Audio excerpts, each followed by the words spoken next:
generaciones venideras. Entre los académicos hay una pregunta obvia que ha generado más debate que cualquier otra. ¿Practicaban realmente los conversos el judaísmo en secreto o fueron simplemente cabezas de turco de la intolerancia?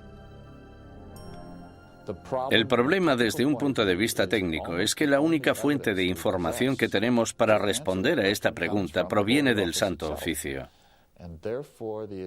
En consecuencia, el tema a tratar es: ¿debemos creer totalmente en los hermanos del Santo Oficio que investigaron a los conversos? ¿O debemos pensar que fue básicamente un fraude, una gran exageración basada en falsos testimonios? A petición del inquisidor general Torquemada, en marzo de 1492, el rey Fernando emitió otro edicto de expulsión. Se daba a los judíos 4 meses para aceptar el bautismo o abandonar España. Durante los meses siguientes, casi la mitad de la población judía de España, unas 40.000 personas, abandonó el país. Los demás se quedaron y se convirtieron al cristianismo. Simplemente cayeron en la misma trampa que habían tendido a sus antepasados judíos hacía 100 años. Por tanto, los judíos no ganaban nada convirtiéndose. La situación social no cambió en ningún sentido. Solo podía ir a peor para la gente de origen judío. No lloréis a vuestra partida, pues vosotros tenéis que beber vuestra propia muerte de un sorbo, mientras que nosotros tenemos que quedar atrás, entre esta gente malvada, recibiendo la muerte de ellos cada día. Juan de León, judío español converso. En 1499, la orden de expulsión se amplía para incluir a todos los musulmanes no convertidos de España. Durante los casi 25 años siguientes, una serie de rebeliones, expulsiones y bautismos forzados generan otra clase social de nuevos conversos al cristianismo, los moriscos. Lo que tenemos aquí es el mismo escenario que el de los conversos. Un grupo de gente que pertenecía a otra cultura y a otra religión y que ahora eran teóricamente cristianos. Esta era una situación hecha a medida que la Inquisición utilizó para apartar a los musulmanes y hacerles practicar el cristianismo. Las persecuciones de moriscos se triplicaron durante los siguientes 100 años. Sin embargo, estos no pudieron o no quisieron adaptarse. Finalmente, en 1609, las autoridades españolas decidieron que los moriscos eran imposibles de convertir y los expulsó a todos. El odio por la Inquisición española era tan intenso entre los musulmanes como entre los judíos. En su intento de conservar el catolicismo como la única religión de España, la Inquisición española encarceló a ciudadanos inocentes, confiscó propiedades, destruyó familias y mandó a miles de personas a la muerte. Lo que no utilizó muy a menudo, según los historiadores, es lo que la ha hecho tan famosa: la tortura. Una de las cosas que se han podido afirmar con seguridad gracias al reciente estudio de la Inquisición es que la tortura se utilizó en muy pocas ocasiones en dicha institución. La tortura se utilizaba única y exclusivamente para sonsacar la confesión, y una vez se había conseguido, la tortura cesaba. Los inquisidores se enfurecían si sus subordinados torturaban a individuos demasiado viejos, demasiado enfermos, leprosos o supuestos enfermos mentales.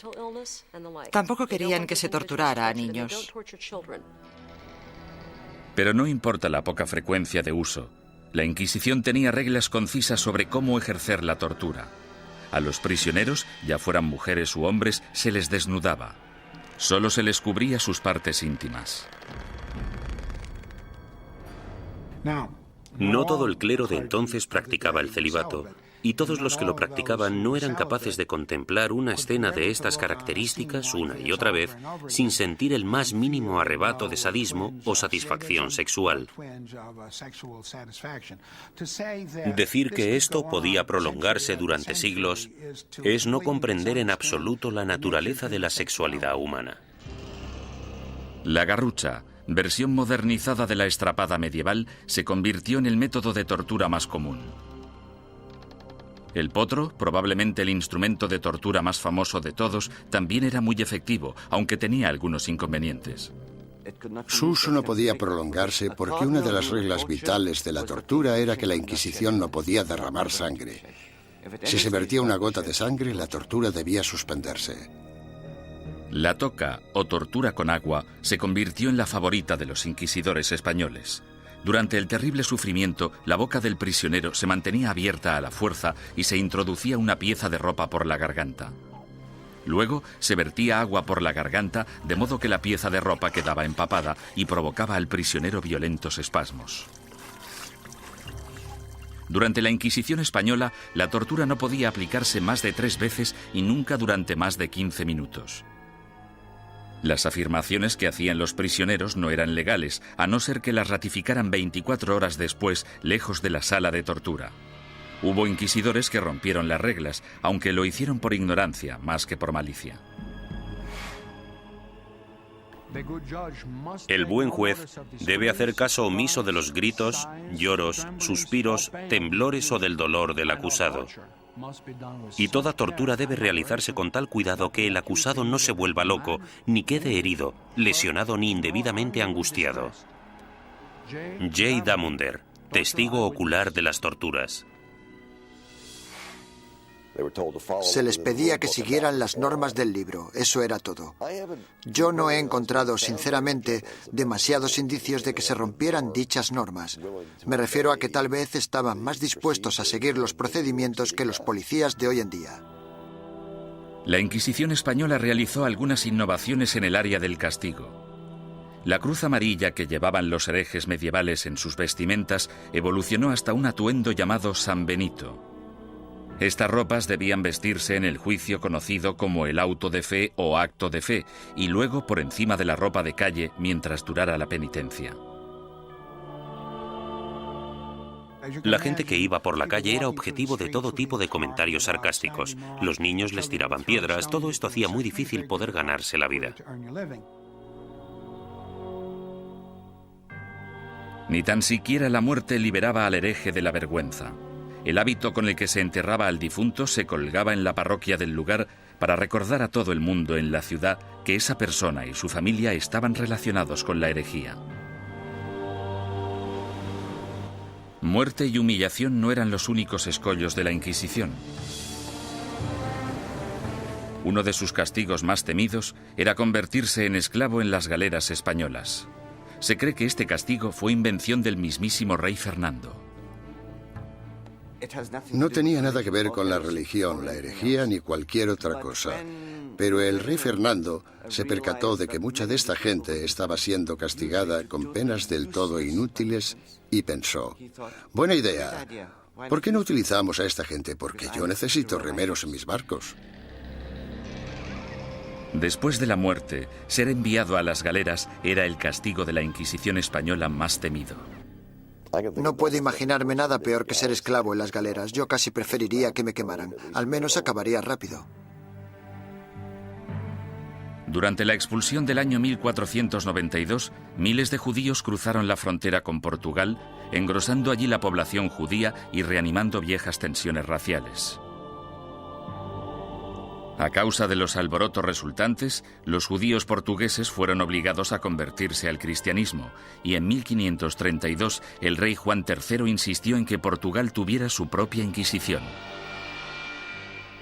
Durante 10 años, los ricos conversos portugueses utilizaron todas las formas de persuasión posible, incluyendo enormes sobornos, para convencer al Papa de que no instaurara una Inquisición en su nuevo santuario.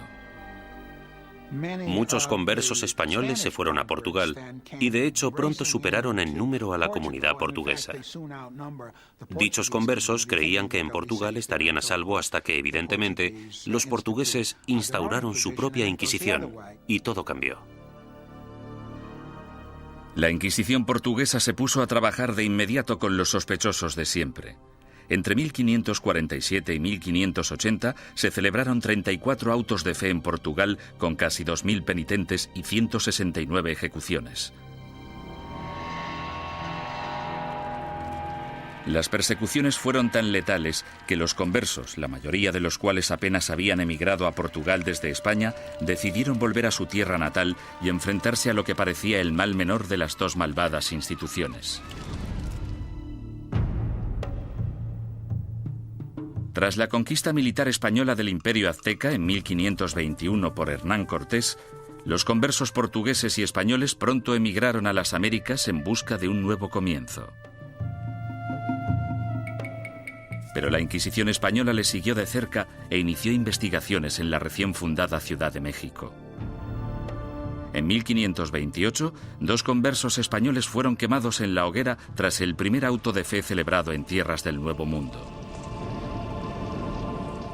Las primeras oleadas de sacerdotes españoles también consideraban su deber guiar a la población americana lejos de sus creencias paganas y ayudarles a adoptar el cristianismo. Tras un periodo inicialmente optimista sobre lo que se creía una conversión extendida, la segunda generación de prelados españoles en el Nuevo Mundo empezó a tener dudas sobre si los indios seguían siéndolo a escondidas después de ser bautizados, del mismo modo que se creía que los conversos seguían siendo judíos tras el bautismo. En contra de la política estricta y reacia aplicada tanto a judíos como a musulmanes en España, la Suprema finalmente decidió que los indios simplemente eran incapaces de asimilar las creencias cristianas y que, por tanto, estaban fuera del alcance de la conversión. Sin embargo, la Inquisición pronto se enfrentaría a su mayor enemigo hereje de todos los tiempos, el protestantismo. Y en ocasiones incluso fueron torturados por la Inquisición, lo que parece muy injusto, pero eran protestantes y eran una presa fácil.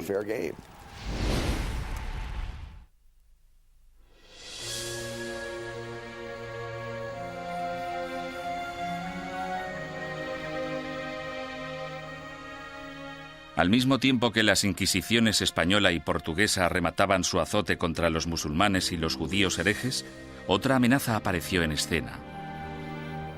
En 1517, un sacerdote alemán llamado Martín Lutero dejó su famoso tratado, las 95 tesis, a las puertas de la iglesia de Wittenberg.